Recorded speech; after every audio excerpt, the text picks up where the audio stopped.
Good afternoon, everyone. My name is Kevin Front, and I'm here with, Jesse Fuentes. and we'll be pointing out and talking about certain basics about Premiere Pro. As for right now, we may have technical issues, but some of the basic information we'll be going over is colors, effects, transitions, and exporting, and probably certain more as well. So right now we'll be going into importing Yeah. and organizing media. First, we're going to start off with, like Kevin said, importing and organizing your media. So first, we're going to make a new project. So you can name it whatever you want. So we're going to start with like Adobe Workshop. I'm going to put a number. And obviously, like you have your location up here. Your render, this is really important for your video.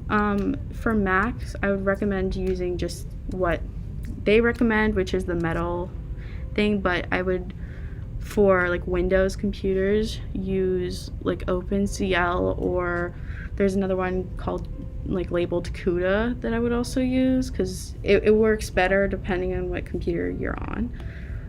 So we're going to stick with this, and then all these settings are all right, I believe. And this is going to just open up to our display. And I have all of our clips and stuff that we're going to be using today on here. Unfortunately, like Kevin said earlier, the audio is it's going to be kind of rough, but it's fine. So importing your video clips. So we're going to go to the editing bay, and we're going to look over here in this down bottom left corner, and it says import media to start. So in order to stay organized, you're going to want to create bins. So bins are just like little groups that you can put each of your clips into, your audio into. So we're gonna make a bin for our interview clips, audio, and another one for maybe our B-roll. And we can just make a general videos bin. Here you can put other bins within other bins. So to import videos, you can either go to File at the top and go down where it says Import, and you can go to whichever folder your clips or audio are located, but we put them on the desktop, so I'm just going to highlight all of these. Or you could just drag and drop, whichever you feel more comfortable with.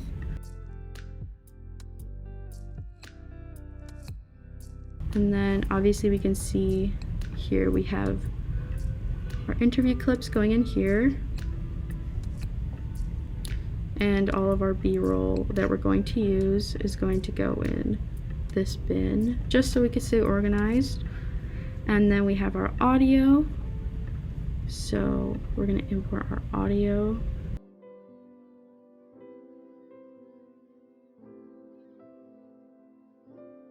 Okay, so now that we have all of our media imported in here, we're gonna put these on the timeline. The timeline is where you have like your sequences and where you're going to primarily be editing from. So you can drag and drop these clips onto your timeline, or if you wanted to only use a certain aspect of a clip, like only a certain fraction of a clip, you can double click on your media and you can create in and out points using the keys I for in point, and then moving your cursor to and clicking O for out point, and then you have like your selected clips. So we're just going to use the whole clip though. So I'm going to take this, just extend it again, And you can also do this by selecting just video or just audio if necessary. So you have a full selection of clips. So let's see here. We have our main clip and we have another clip. And what you want to do is just basically put I tend to just put everything on the timeline and then readjust it afterwards. It just makes it easier. So let's see. We have our B-roll clips, which I'll move over so they're a little more separate.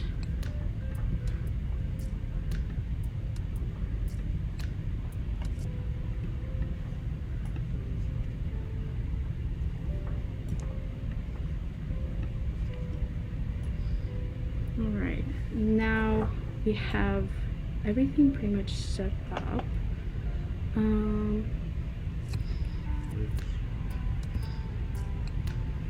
Yeah. So, you mind going back up a little bit? Yeah. Okay. Thank you. So, yeah, I think everything is on here. So. Where is the dividing into the video? Oh. Oh, it's just the different tracks. Oh, it's down there. Yeah, so like you have your audio tracks down here. For anybody who doesn't know, the audio tracks go where it says A. It's pretty good indicator for you to know like where the audio goes. And you can create as many tracks as you need to. So if you have to keep layering different things on top of them, it's really beneficial. And then you have the same situation for your video as well. And sometimes this happens with my computer, but if you only have like a clip that has like a video and no audio, even though you know that the video you imported has audio with it, sometimes it's okay to like make sure that these blue clips are checked, because otherwise it won't show up and you're gonna wonder like for like a long period of time why it's not popping up. So like in other words, you can duplicate the audio if you wanted to? You could, yeah, you could, absolutely. So because these are two that are linked, then you would unlink them and then you could copy and paste. Basically copy and paste is really helpful in this in editing especially. So are you want to go over our layout now of like I could try. Sure. Okay. Just quickly where everything is. So for instance, while she was talking about the audio, there you have the voiceover record button. I guess that's where you can listen to the man's voice and probably the background as well.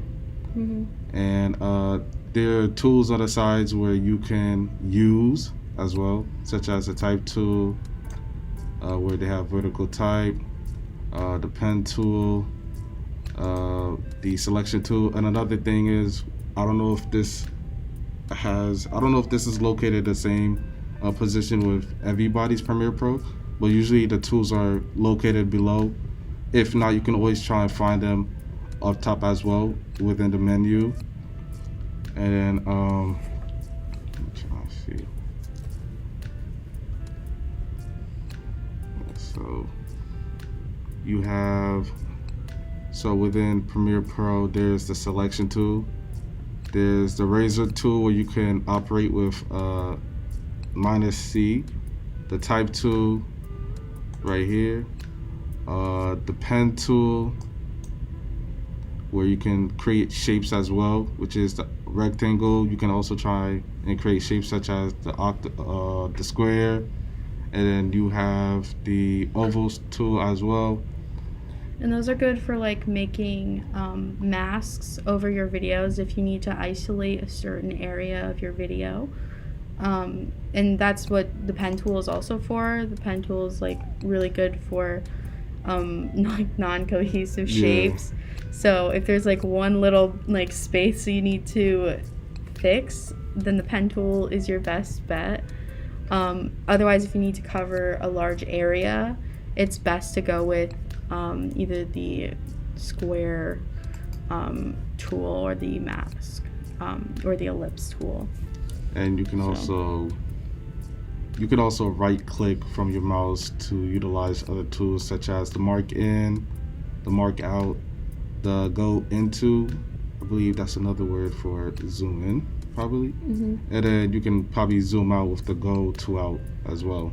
Mm-hmm. And then if you wanted to add a marker, there's another option as well for it right here, which is the good thing about the software is that you can access the tools from different perspectives as well, either within the tool box down here, or if you can right click on your mouse as well. Mm-hmm. And the markers are used primarily for like if you need to go back to something, if something needs more attention later on but you want to move on and come back to it with like fresh eyes or something.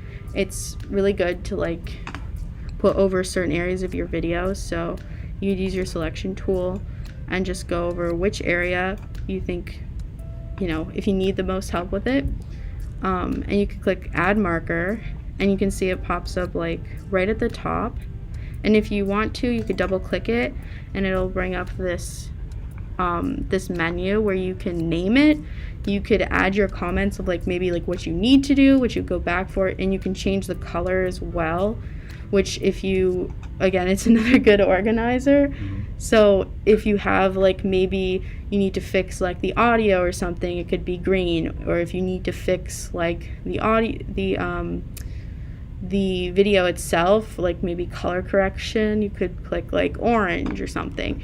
It's pretty easy to just go back and forth and changing those. And I think you started to mention this. Yeah, it's like basically another form of like a notes. Like for example, if you needed to like cut something, you can add a marker, and then you could just click it to see where you need to edit throughout the film, either the sound or the image itself.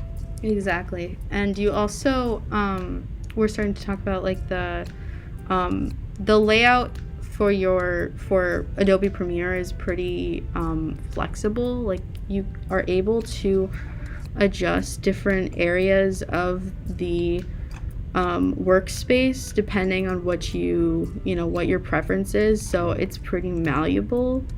So like if you wanted to move things around, you absolutely could do that depending on what you prefer.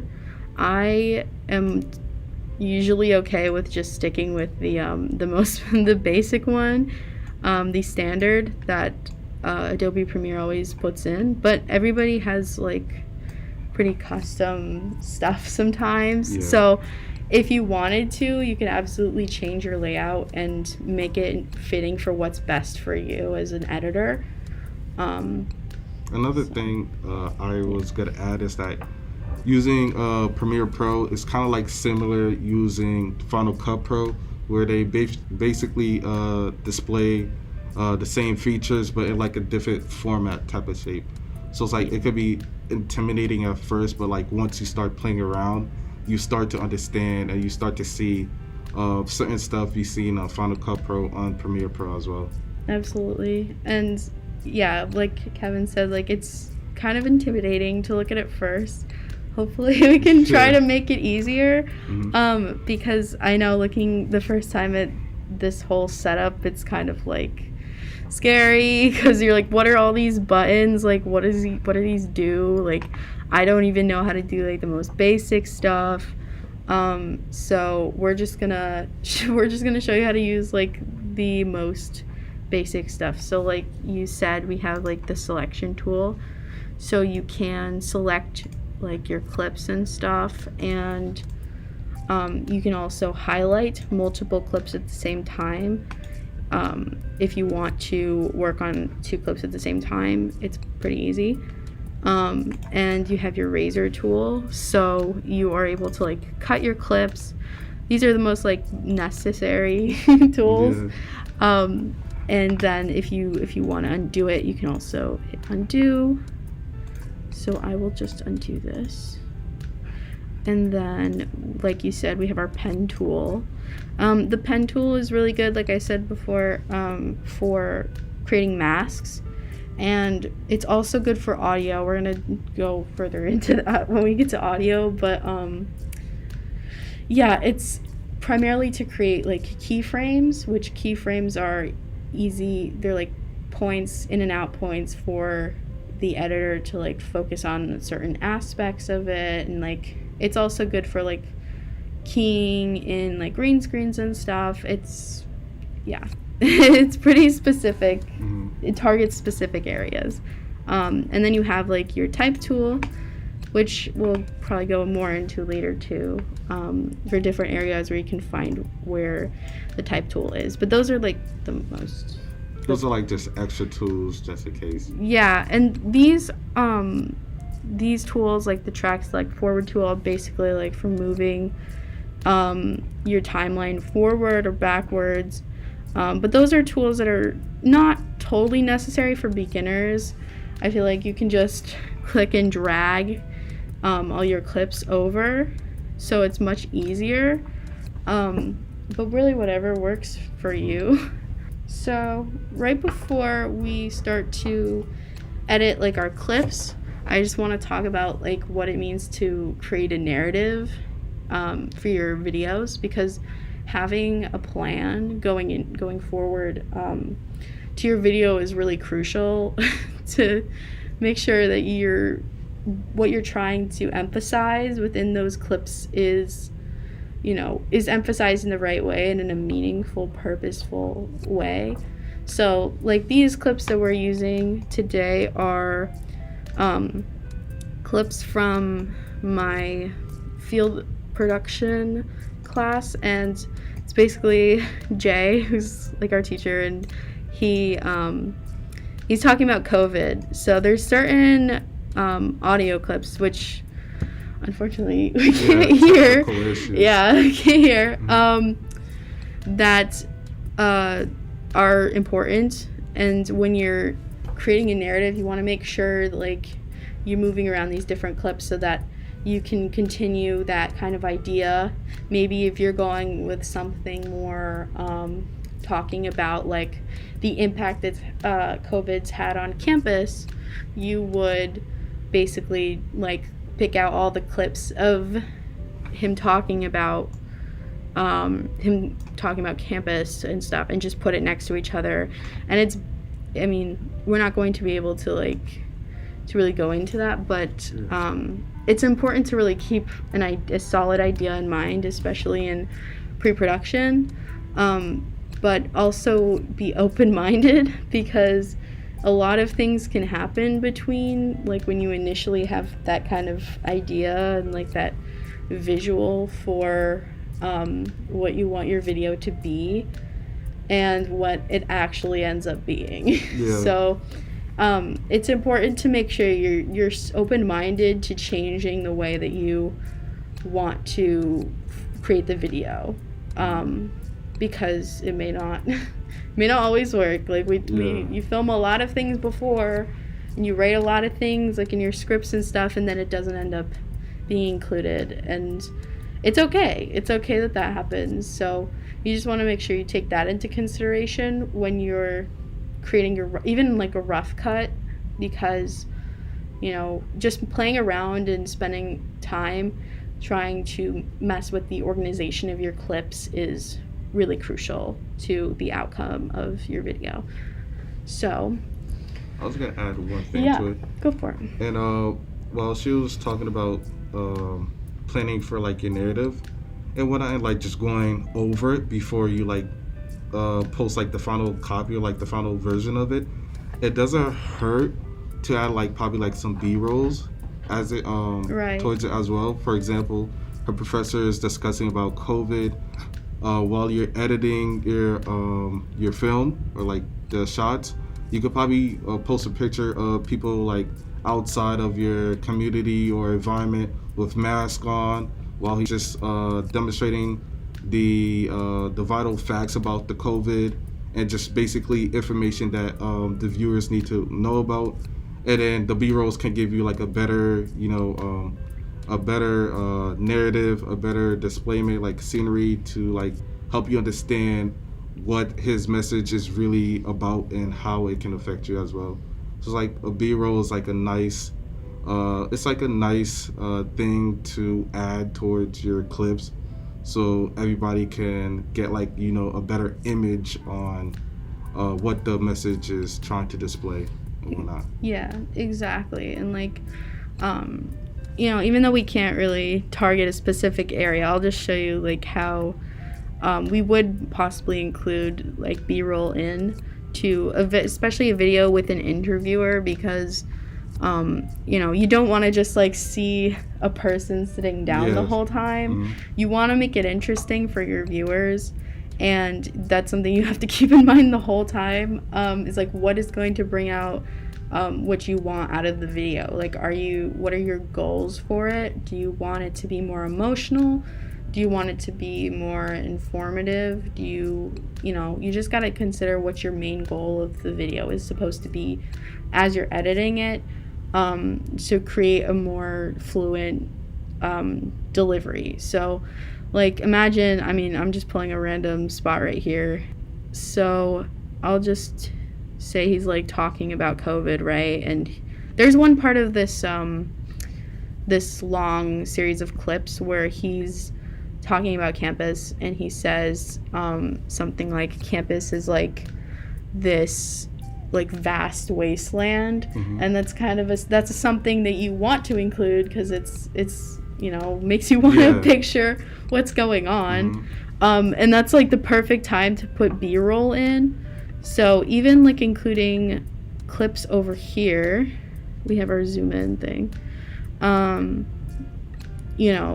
Clips like this, which we're gonna get to color correction later, but even including clips like this and just dragging it over, we have, imagine he's like, oh, like campus is a vast wasteland, and then it goes into this pan of, nobody being on campus, and like, how does that emphasize what the point of your video is supposed to be? So it's all about your organization of clips. That's like very crucial part of the process. So, and I think that's a good place to go into transitions, because doing what is also important for emphasizing your clips as well. Certain transitions you can add towards the clips is one of my favorite transitions adding towards any clips, like for example, if I'm like were to film like a project or whatnot, I love adding like fade to black, because it gives you like a closing scene after you done recording something. Like for example, if I would go to effects, video transitions, and you can see that there's a wide range of different transitions that you're able to use for your video. Says dissolve right here. Yes. And these are like, I would think that like cross dissolve on Adobe Premiere is one of the most crucial types of transitions. We have like jump cuts and fade to black, like you said, and then there's a regular fade transition that we can apply to our videos, and those I think those are like the primary transitions we have. So the ones that I've used most often are cross dissolve, where you just usually put it like at the end of the video. You could put it at the end, you could put it in between like your clips and stuff. So if you want to, you can add it onto the clip. You just drag and drop it. I know it's kind of hard, but sometimes it doesn't go. There you go. So as you can see here, maybe we can play it. Hold on. So you can see like at the end it's fading. So imagine those like between clips and stuff. It really gives like an extra emphasis on certain aspects. And also another thing about using transitions is that you can control the time as well. It gives you the option on like how long you want your transition to last for. Like, for example, if you want it to last for like 3 seconds, 4 seconds, 5 seconds, it depends on your video speed as well. So that's another positive benefit the transitions give you as well. Yeah, so jump transitions are pretty aggressive. So there are definitely situations where you wouldn't use them, where you would use them, like we just said, for certain emphases. So yeah, so we have different types of transitions depending on like what the emotion, again, going back to like the organization of our clips and stuff, and like how that translates into the emotion we're trying to portray to our viewers and make them feel, So I think that's, I mean, we can throw another transition here if you want to. Oh shoot, that's the wrong mouse. No worries. I'll put this on here just to show like how it works. So you would have him talking, blah, blah, blah, blah, and maybe at like an emphasized moment. So you can see he's like talking, and it like fades to this. I mean, it's not the right. Yeah, and this shows like you have to place it at the right moment, because otherwise it's not gonna work. Yeah, it's gonna look awkward. Yeah, it's gonna look awkward and uncomfortable, and your viewer is gonna question why it's like that, and you just gotta be like, you just gotta know, and I think it's kind of obvious when you do it too, so it shouldn't be too hard to place transitions and stuff. Just making sure that your clips are fluent. Yeah, so properly like organized, so it could give you, so you can know like where to like properly put them without making your film look really awkward, or probably just having, like, as she was talking about, an awkward stance and whatnot, and like questionable stance as well from the viewers and whatnot. Yeah, exactly. I think moving on, we have audio. Now this is gonna be kind of difficult because we don't have audio. Yeah, technical difficulties. Yeah, so we're just gonna show you everything. And so for audios, you want to go to the audio section of Premiere at the top, and over here we're just gonna show you like what this is. So we have this little meter down here, basically shows you like the audio of your whole video. So we can see it's about like 25, well, more than that, like 15 decimals maybe, which is pretty good. You don't want it to get up here close to the top while it's peaking. Yeah. Because it's gonna hurt your audience's ears if they're listening to with headphones, or it's just like too loud, right? So you have to keep in mind the audio levels the whole time. And if we go over here, oh, not the right one, we go to audio clip mixer. So the audio clip mixer is for specific clips if you want to change the audio of certain areas of the clips. And we have, obviously, because this is on track number 1, we have the audio coming through on track number 1 over here. And this is a place where you can lower the volume if you want to. There's other ways you can, so I'll show you that in a minute, but this is where I usually do because it's just easier. And you have these little buttons up here for keyframes and stuff, and muting your track, left and right ear. And if you have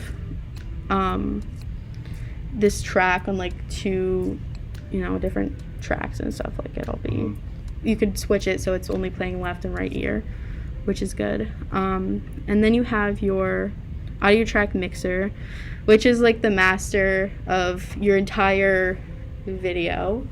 So if you want to change the audio of your entire sequence that's on your timeline, this is where you would go.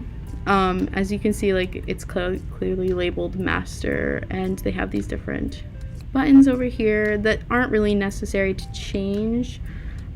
Just pay attention. So when you're listening to your audio, you want to look at this number, because this is like the number of decibels again, and you can lower, you could raise it. It's important to like make sure you're listening with headphones too, because if you're not, like, you could be missing, you could like, depending on how low or high you have your volume on your computer, it could be either super quiet or super loud, or maybe you're missing something. It really depends. Ben said if something's wrong with the audio, I can hear the clips are fine. Oh, are they? You can hear them? Wow, well, that's cool. Okay, because I was talking to my brother, and he was like, no, you need like this external thing, or else it's not going to work from your Premiere thing. So if you can hear it, well, that would be great. Okay, cool. Awesome. All right, well, then we can just, I'll just go into it then. Okay. So we also have, before we move on to that, we have this essential sound panel over here, which is basically like, you can browse Adobe stock for different things. It's really not necessary unless you have a subscription. And this is kind of helpful if you're looking for another organization tip for your clips. If you have a lot of different layers or tracks that you're using, you have different tags you can put on certain clips. So you have dialogue, music, sound effects, and ambiance. So for example, like this clip, this would be a clip that you would use dialogue for, and you would basically like clip it, and then it's supposed to be labeled on here, and you can change like different things about like the dynamics, the amount, enhancing speech and stuff, reverb. There's different things. I don't really use it too much. If you want to be organized and use it, be my guest. I don't really have too many clips that I use at one time for that, but I think with a more intricate project where like you have everything like labeled and everything, you want it to make sure you're not losing anything. So with that, I think we can go and talk about like how to attach your clip, your audio from your clip. So here I'm just dragging on. This is external audio from the project. It's recorded from a different audio source, so like that was from the what was it called? As you can see, like this audio is it starts at a different point. It's like not it's not going to automatically start at the same point that you record from your internal audio from your camera. So, which is really, it's helpful to have this external audio, especially when you have like a mic on your subject. It makes it clearer to hear, and it's just better. It's it's way better. And then you could delete this once you have it. So to reattach the audio, I think you have to highlight both the clips. Let me see, I wrote this down so I would not forget. Where did I put it? It's probably above. Yeah. I think you just click, right here. Yeah, so you right click, you select both your clips, you right click, and you go down here, and there is a synchronize button. And when you're filming like interviews like this, or when you're filming just like a short film, you want to make sure you have a really loud clap at the beginning to make sure that you are setting a place so that you can synchronize your audio, because doing it manually, trying to figure out where it exactly lines up is not always going to come out perfectly. So having this as a tool is really helpful. So we're just gonna hit synchronized, and we're gonna do it from the start, and it should be good. I think, yeah, track 1. No, we want it to be synchronized with track 2, I believe. Or actually, let's just do this. So these should start at the same spot. The standard synchronized button is is a really helpful tool so that you can, you don't have to do it manually. Like I said, with the synchronized button, it's really beneficial. So you don't have to do it manually. Sometimes it can be a little off, so you will have to readjust it at certain points. But if you have a really strong marker at the beginning with your loud clap, it should automatically sync up. Otherwise, I would say you could clip it down to the point where it's actually clapping, and then you would be able to adjust it manually. And with the pen tool, it's really easy because you can go in and adjust it really minusculely and shift certain things around. What was it? I think that you hit dash and then you go to the audio time units, I think is the section that allows you to tailor the way your audio is placed. But this looks pretty perfect, I'm not gonna lie. I can't tell, but we will see. But that's basically what you would do is you would synchronize it, and you could be able to tell based on where where right before he starts talking you would mark where you would cut the clip down to. And it's easier to do this at first before you start cutting everything up, because otherwise it's going to be really horrible and really difficult to synchronize everything properly. So knocking that out of the way right away is number one thing you would do.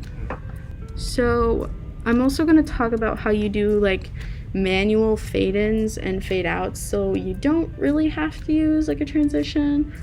For audio, I'll go into the audio effects in a minute, but there is a way you can create your own fade-ins and fade-outs so it's perfectly timed. So you would use this pen tool, and as you can see, you have this little bar right here. I'm just gonna move it down so it's closer to the middle of the line of audio, and you would just click the thing on there and make a key point, and then wherever you would want the audio to rise up, you would make another key point, and you can use your selection tool and adjust this right here, so you can see how this is angled. So that would be a fade in, really raising the levels up. Obviously it wouldn't be that high, you would probably want to keep it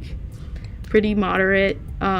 This would also probably be something you would do ahead of time before you start cutting things, because again, you want all the audio to be consistent throughout your project. So by doing this ahead of time, you can make sure it is. And if you need to change something, you could obviously do that. And you can do the same thing with this key point. You can add however many key points you need. So you can create a fade out like that, but obviously for a fade in, you would do this. This is not a great spot to put these keyframes, but it's okay. You can make it as short as long as you need to. You see this little red bar here? That clearly means your audio is peaking. That's not where you want it to be at all.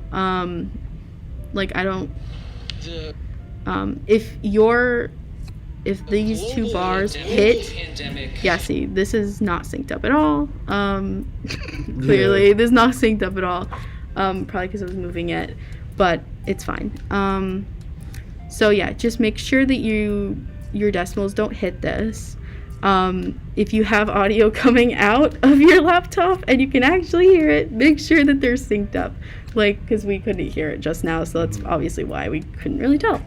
So yeah, back to audio transitions. Like we just said, you can do a fade in, fade out with the keyframes. If you want to make it kind of easier for yourself, you could go to the audio transitions section right here, and there's a section called crossfade, and you have these three things you can put on your clips.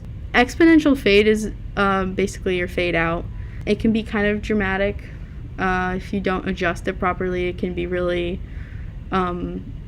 quick if you shorten it. So that's one I kind of use. Constant gain is more like a fade in type thing you would put normally at the beginning of your clips or your video. And then constant power is something you would use for kind of blending two audio clips together at a cross point. So like if you're putting in music, you would want to use constant power to like if you're ending one sort of musical like sequence, or like the audio for that music is ending and you want to transition into another thing of audio, that would be a good transition to use to be able to maintain that the audio without having it sound like it stops and then it keeps going. This is the music that I used for my project. So you want your music, when you're including music in your project, you want to make sure that it is quieter than your dialogue, because it's really important that your music isn't serving as a distraction to the content you're making. It's more of like a, you're trying to service it, like you're trying to emphasize it again. And you can see how like all these would work together to place more emphasis on certain clips and inflict emotions. Music helps with that, so it's not just empty space. So yeah, when you're doing your music, you want to make sure it is lower than your dialogue, but still like you can hear it a little bit, but low enough where it's not distracting. And then you want to make sure that the audio for your music is reflectant of like what is happening in your like film. So you wouldn't want to include like sad music and like a happy point in your film, or like make the sad music go on too long into one area.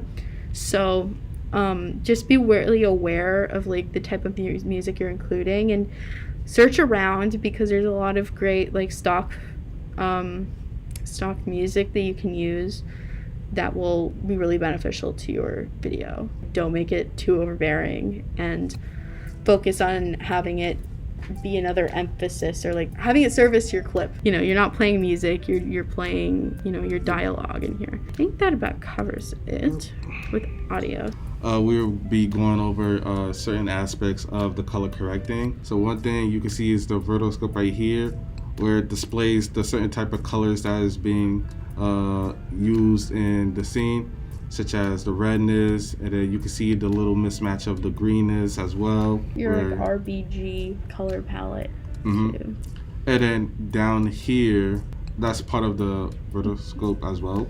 It's like a circle scope. Yeah, so and the other one's like a waveform type of color graph. Basically, if you can see the white, and then just basically like multiple items within the scene as well. And then you can see that there are multiple colors as well within the circle. So like the dash is going towards the purple. The image above the dash is leading towards like a dark colored state. Yeah. If the picture were lighter, then the dash will probably lead towards the left side, where it could be yellow or pink as well. Using color correction helps filmmakers pay attention to the settings and how they record their pictures, and how their pictures will look with proper lighting and proper darkness as well. Yeah, those are like really crucial things you have to think about before. The white in the middle of this graph is like all of the whites within the picture, so you want to make sure that those whites are like staying closer to the middle for a more even tone. At the bottom of these scopes, you want to make sure where it says 0 and it says like 100, it goes 0 to 100. The zeros are like your they're like your whites, and the 100s are like your blacks. So you want to make sure that your waves are like somewhat near the middle. Yeah. Yeah. And if you have like compression towards a certain area of the side Top of the or bottom, yeah, you want to make sure that you change your colors enough so that you don't have that kind of compression, because it can make your video look off, or like maybe your video is too dark or too bright. And it just like takes away details from the video as well. Yeah, and that could take away from your audience's experience with the video as well, because if your colors are all thrown off, like, you know, this is a visual medium, you want to make sure that what your viewers are seeing as well as understanding works together so that they actually play off of each other. One of my favorite things of like editing is using this scale, because I believe using this scale is probably like easier than using this scale. If your picture is probably like too warm, then this would the picture look like if it was very warm, and you could like just start like shifting it towards the left to like a cooler state to make it look like more realistic. Towards the bottoms, you have other options on improve your picture, such as exposure, contrast, highlights, shadows, whites, black. Your white balance is like the key part of an image that you have to make sure is even in order to get like this type of like decent coloring to work with. So if your white balance is off in the first place, it's already going to distort the colors of your image. I mean, if you do it too cool, and maybe like you do it two different colors, it'll change just the way that your image is going to come out, and it will be too drastic, you know. And you'll see that reflected in the Lumetri scopes. You can already see like this is too bright, overexposed of an image. So you would see like on this side that like there's not many blacks at all, and it's all white. It's super easy to distort the way that your image looks. Like even this looks very textured and grainy, and you can see that depending on the way you change your colors. There's other things too. The curve scales are also helpful for like changing certain things. You can add keyframes, so like you can change maybe the highlights and then change the shadows, or decrease maybe more of the reds. You could add a keyframe. See, like, look, that's crazy. You don't want that at all. These are also different like areas for shadows and changing the colors of your shadows as well. It depends like what you're trying to go for. Like if you're going for crazy, like go for it. Completely invest. You just kind of want to like keep it like at a reasonable point. Sharpening, it's good, you just don't want to use too much. It'll make your picture look super grainy, but also you don't want it to be too loose because otherwise it'll be blurry, especially not on our subject. One positive thing about like going back and forth within like the color setting is that you can see your progress based on the epic. Click it twice just to see, like, for example, it could bring you back to like the original state it was. Yeah. And then while you're like moving around with the tools, you can click the FX, like the special effects again, to see the changes you made and then how the pictures looked before. So you can keep like keep tweaking up the settings until you find like the one that satisfies you the most. We're gonna go to effects now. So we're gonna go to this effects tab up here. Pretty straightforward. Presets already like pre-made filters you can put on your videos or your audio. It's not something you necessarily need to use. Depending on what your clip looks like, you kind of have to change it manually. If you have bought a specific preset, you can download it and put it into Adobe Premiere. When you're doing color correcting, you want to make sure that your picture is not super overexposed, and like you mentioned this at the beginning, I think, do it. You want to make sure your white balance is good and in the right settings that are gonna be like make your picture look reasonable so you can change it later. This is a shot that you absolutely should not use. This is a really complicated shot to fix because of just how overexposed it is. Like even just decreasing the exposure, like you lose a lot of the colors and the vibrancy, which it takes a lot of time to bring back. So you gotta make sure it's good the first time. audio effects. There's a whole bunch of different stuff here. Noise reduction and restoration. If you have a lot of noise in the background of your audio, depending on like how much noise there is, you can pop one of these like denoise things on it, and it will like fix it a little bit depending on how prominent the noise is in the clip. But if you can't really fix it, it's something you do in like Adobe Audition.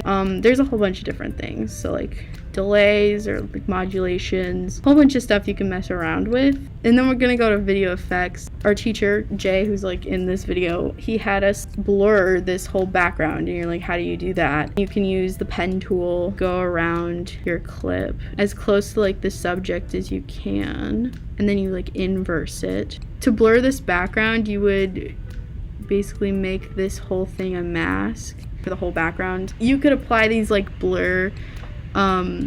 these different blurs in the background so that it like, you know, focuses and emphasizes the subject more. I use this Gaussian blur, and you put it on and makes them look more prominent and stands out and stuff. There's also different color correction stuff. So like if you don't want to use this thing, you only want to apply it for like one clip, you would use the Lumetri color, which is basically the same thing except it shows up in the effects panel over here. In general, this is where you would like you could increase the picture of your subject, you could change the opacity of your video.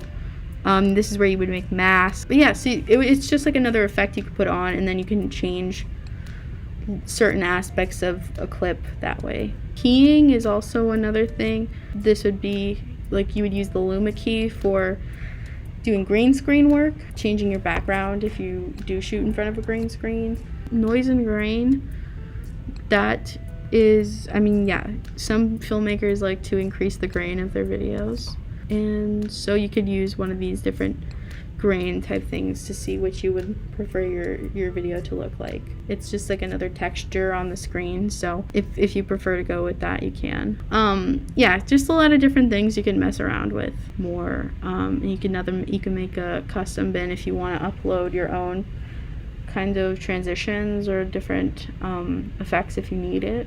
Graphics kind of go along with the text tool over here. This is where you can find a lot of templates and titles sequences. So like I've downloaded a lot of different like stuff. This is most of the free stuff. So you can throw, for like an interview thing, you would just throw like a lower third in there, and so you can let your audience know who they're being spoken to. Like, so you would put his name in like this corner and maybe what he does and stuff. You can see in the edit bay, it's like you can change different aspects of it, so which way it's going, like how fast it's going, the colors. There's lots of different things, but the edit section for the graphics is basically just that. It's like basically an effects panel. So yeah, I mean, that's pretty much the graphics section.